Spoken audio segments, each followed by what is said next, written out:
இல்லைன்னா இப்படிப்பட்ட வார்த்தைகளை சொல்லியிருக்க மாட்டார். கேளுங்கள் உங்களுக்கு கொடுக்கப்படும், விசுவாசோட கேட்கிற எவனும் பெற்றுக்கொள்வான். எல்லாமே அவருக்கு தெரியும் தான், பேசாமே இருந்துருன்னு வைங்க, அவர் எல்லாமே கொடுத்துட்டே இருக்கலாமே.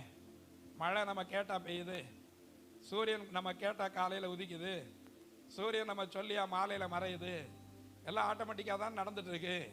இதை இயக்குகிற ஒருவர் இருக்கிறார், அவருக்கு பேர் தான் இதை உண்டாக்கினவர் அல்லது சிருஷ்டிகர். அப்படி இருக்கும்போது நான் என்ன கேட்டு தான் பெற்றுக்கொள்ளணுமா? இல்லை இல்லை, ஏசப்பா சொன்னார், கேளுங்கள் அப்பொழுது உங்களுக்கு விசுவாசம் உள்ளவனாய் கேட்கிற எவனோ அவர் கேளுங்கள் என்று அவர் சொல்லும்போது கேட்க வேண்டியவைகளை நாம் கேட்க வேண்டும்.